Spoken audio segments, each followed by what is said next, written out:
I'm Dan Holt.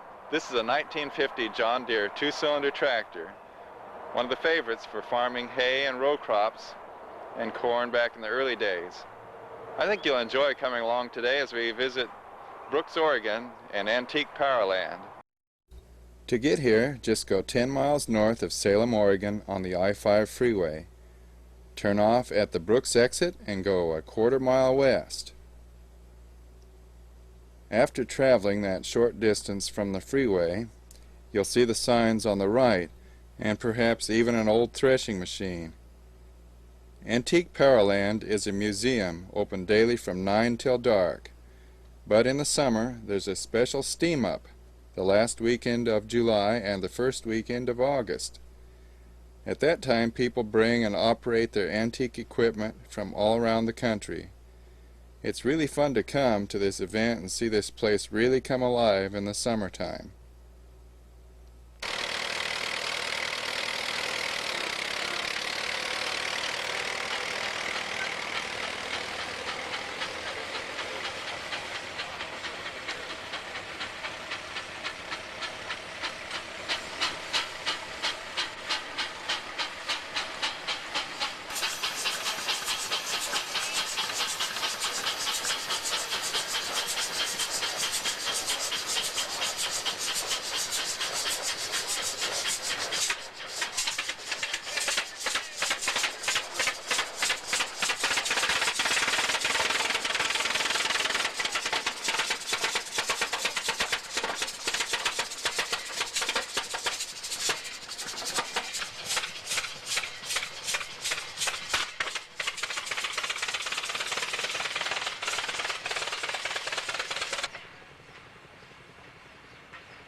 Last year we opened the Pacific Northwest Transportation Museum for trucks.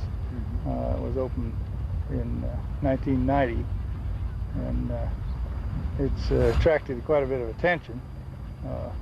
It's a good addition to the ground and goes well with the farm equipment. A lot of the old trucks were used for farming. A lot of them were, there's one produce truck in there, it was used to sell produce off of, and so we've got antique wagons, gas tractors. We've got a blacksmith shop that operates. We have the Brooks Historical Society, which has a railroad depot on the ground. And the various organizations all work together to put on the show.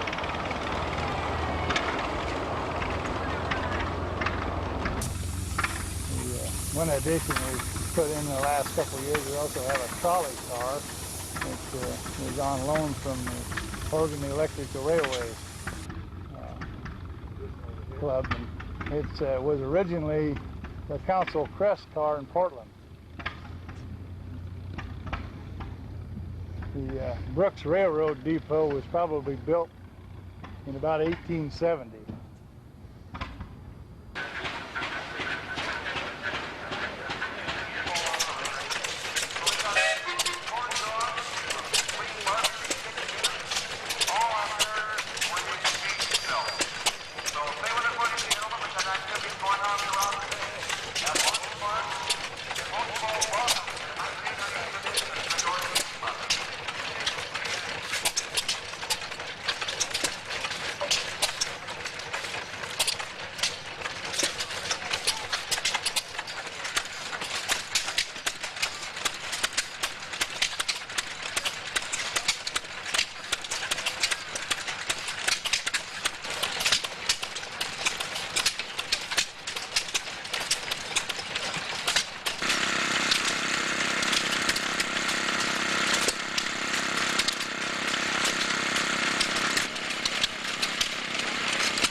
My name's Marv Ferry.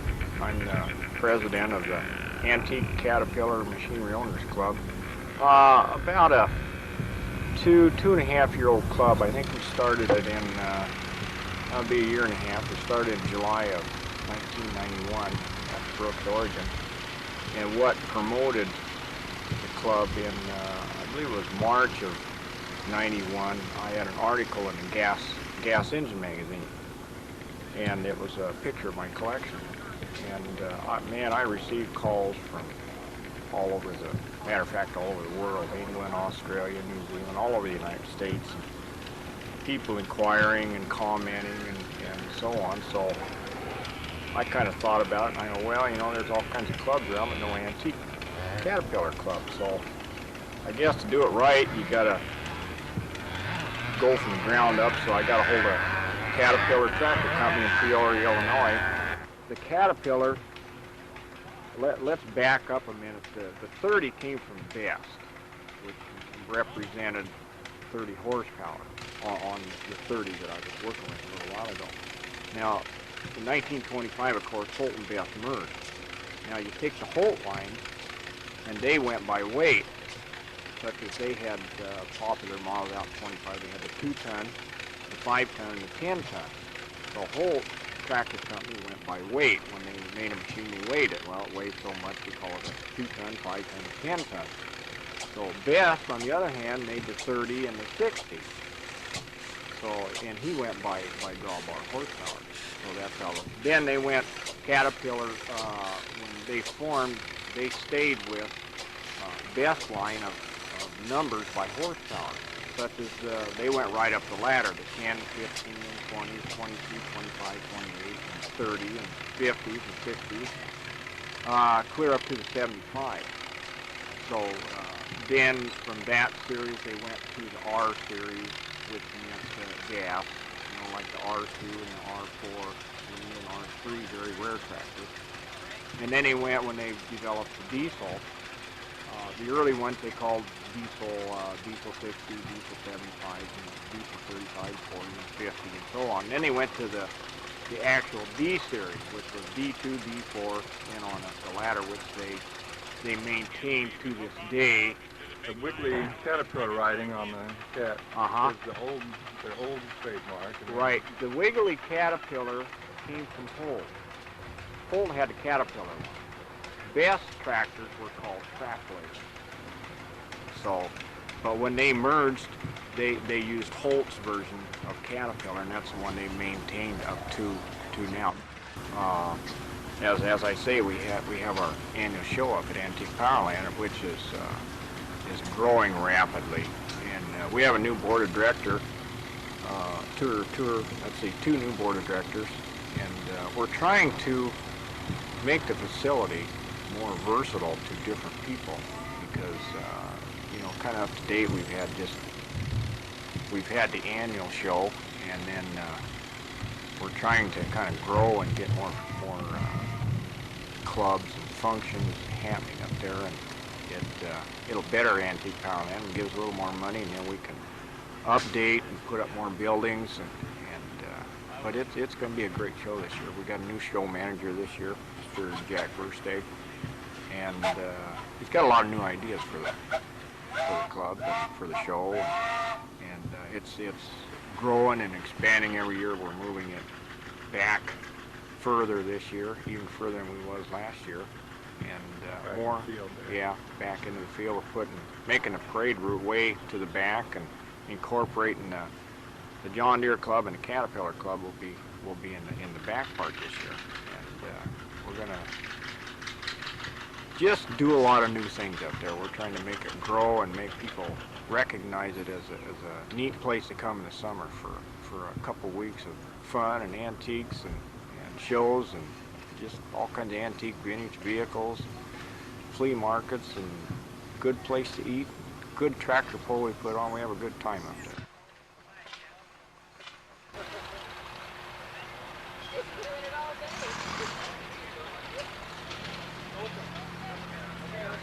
I'm Harry DeManted of Cresswell, Oregon, and I belong to the Oregon Two-Cylinder Club. which has about 200 members approximately, and its president is Matt Gowland of Boring, Oregon, and it also has about 6 board of directors, and John Wynn is one of these, and he's always been sort of a coordinator for the club. There's clubs in all states here in the United States, in England and Australia and New Zealand and probably many other places. And the headquarters to the two-cylinder club is close to Waterloo, Iowa, in Grundy, Iowa, and that sort of coordinates all of the other clubs throughout the United States. And this that I'm standing beside, and this sign that I have in my hand, is a sign that I put on the tractor when I go to a show. This is a 1944 Model A John Deere. It's approximately 49 years old. It will be the 17th of this next month, and it was shipped to Northwest Oregon on the 17th of February 1944. Your John Deeres can start with your little Model L and go on up to your 830, which is a big diesel, and which the two cylinders ended in the late 60s, and then it went to the other 4-cylinder diesels and the new generation tractors. There was the numbered series and the lettered series, and they come in all configurations from row crops to wide tread tractors for big wheat farming and things like that, and then also the industrial models that they used in road building and maintenance of different kinds.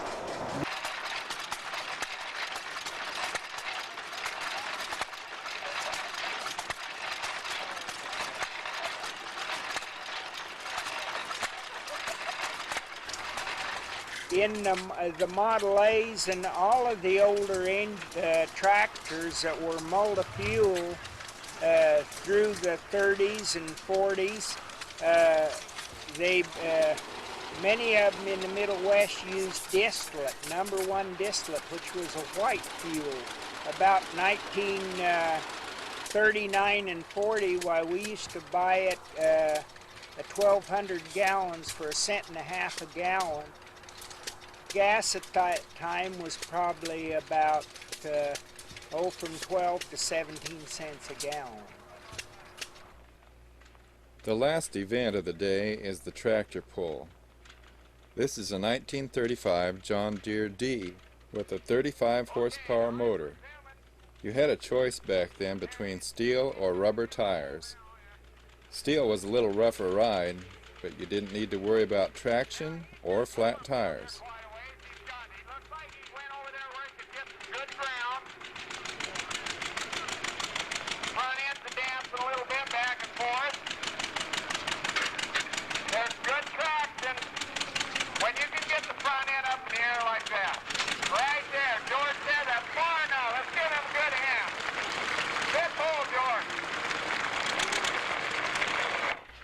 This next one is a 1930 Caterpillar 30, weighing 9,500 pounds. The John Deere before was only 6,500 pounds. Slow turn, low RPM, high torque.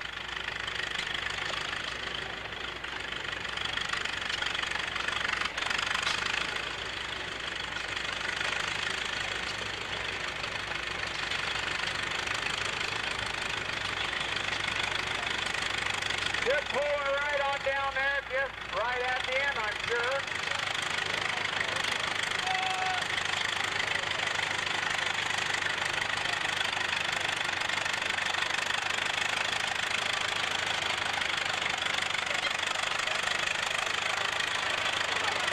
Don't sound like a person yet, does it?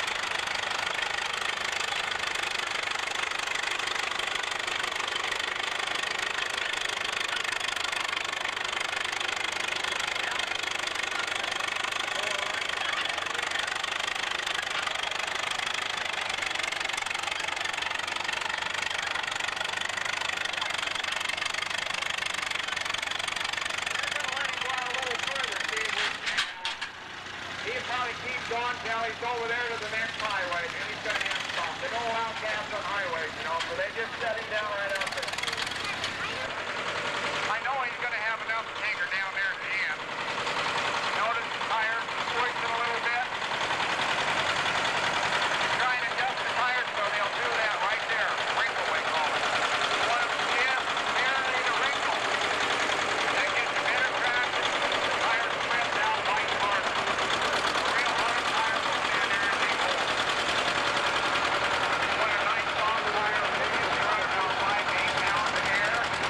Get him to wrinkle a little bit, he's going to take it right out there to Grandma's kitchen and game of hamburgers.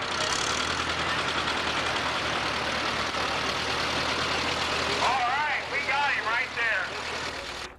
You probably noticed that the weight box only moved about halfway up on that one. This next tractor is bigger, the 1948 Case LA, so they've tightened the drag on the weight box and it'll move up faster. Speeding up the weight box now, so we're going to give the bigger tractors a little more load. Notice how fast the weight box is coming ahead.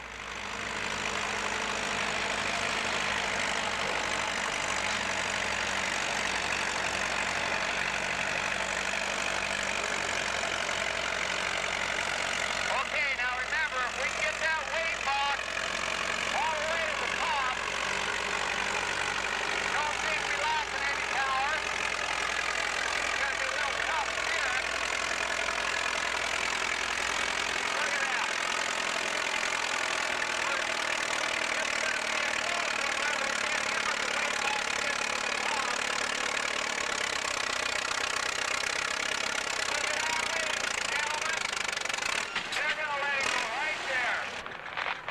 Okay, now when you're talking John Deere two-cylinder, they discontinued in 1959 or maybe 1960 right in there. This is the biggest two-cylinder John Deere tractor you could buy. This is it. This is a diesel. When they got done with it, they started going to the 4010s, they went to the four-cylinder diesel. So this is the last and the biggest John Deere two-cylinder tractor they made.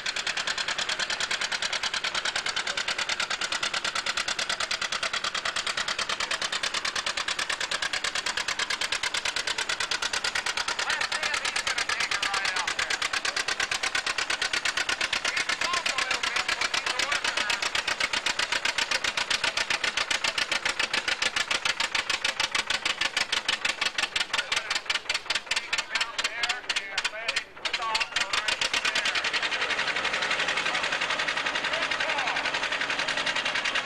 Back to the Caterpillar. The 1937 Caterpillar RD6. Dave Colby is the owner. Matt Gallant. I can't believe he's driving a Caterpillar. Love it. I believe, now isn't Matt the president of the John Deere Two-Cylinder Club? Can you believe it?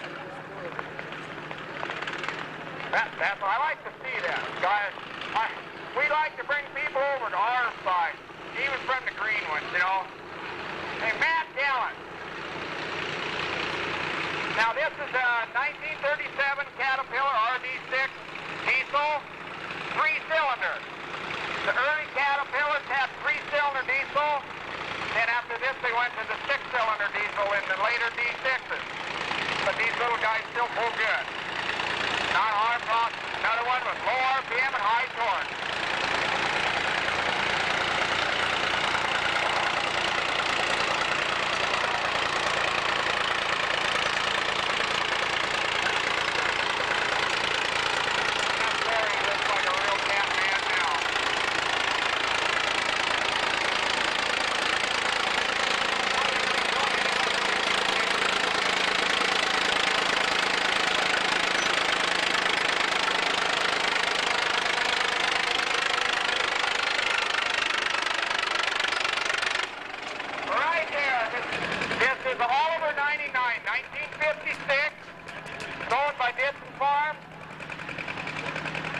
Operated by Mr. Glenn Wilkie of Salem, Oregon. Now this is one of the options that some of the tractors had. This is the Detroit diesel. 3-cylinder Detroit diesel. diesel. This was an option some of the tractors had when they wanted to go to diesel engine. Detroit furnished the power plant, and they put them in different tractors. Massey Ferguson had them. Oliver had them. John Deere even used them. I know for a fact this is the first time that tractor's hooked up to that sled, and the guy on it is just as anxious to see what it'll do as you are. Put a lot of work, a lot of time, new set of tires, all the little options, all the thinking, figuring, and studying to make it pull as good as it can. So he wants to see what it'll do too.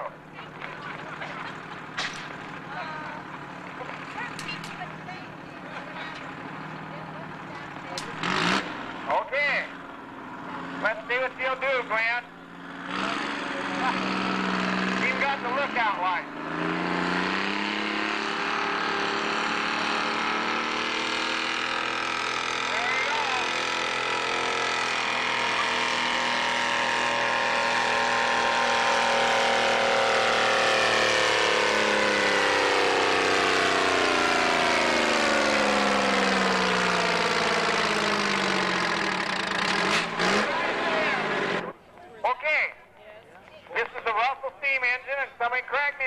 I think it's a 1915, and if I remember from yesterday, it's 30 horsepower.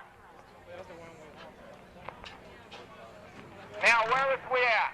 Is that steam engine going to pull that sled down there to the 200-foot mark? It is? Okay. I'll take your word for it. He's going to, myself, I think he will too. See, he's just idling now. He hasn't even put it in gear. Well, I guess he has. Yeah, he's moving, yeah.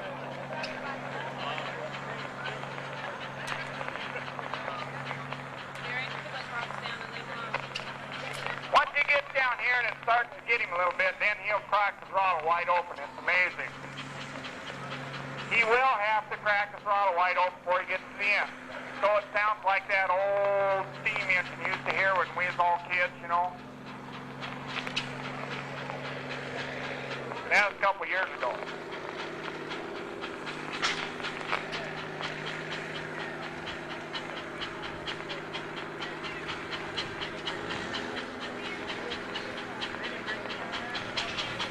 Okay, giving her a little more steam. As it pulls harder, a little more steam. He's going to hammer it. He's going to put the hammer down here pretty soon. No? Little bit at a time, huh? Oh, you wait for a load? You just hang on a minute, it'll be there.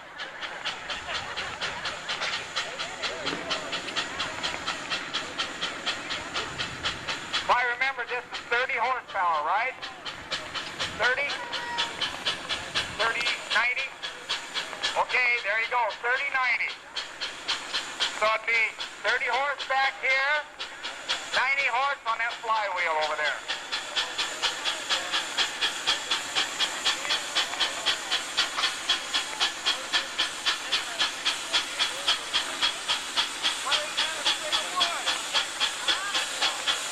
Okay.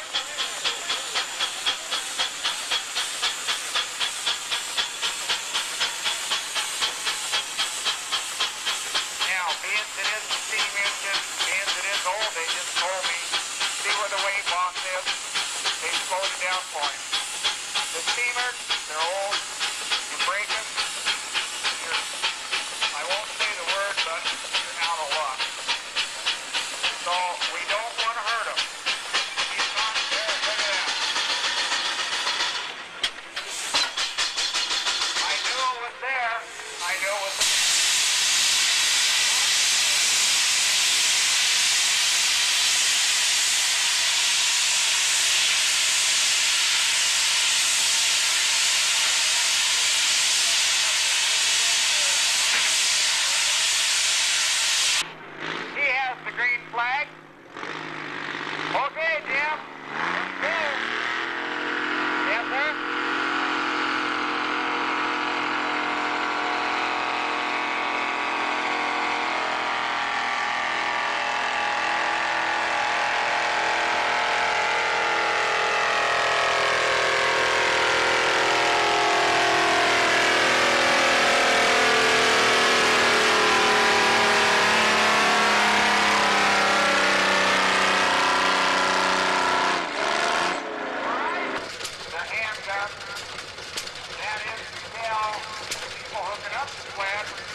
you see them with their hands up here. These old machines sure are interesting. If anything ever goes wrong with one of them, an invaluable tool is the service manual from the factory. It tells you just what to do to fix anything that goes wrong. When things go wrong in our lives, trouble and sickness, our Creator's given us a manual just as well, the Bible, and it tells us just what to do about it too. One day when everything was going wrong with me and my world caved in, I surrendered my life and will to Jesus Christ, and He changed everything and continues to fix things as they happen. What He's done for me, He'll do the same for you. I hope you've enjoyed your visit today to Antique Powerland, and hope you'll come again.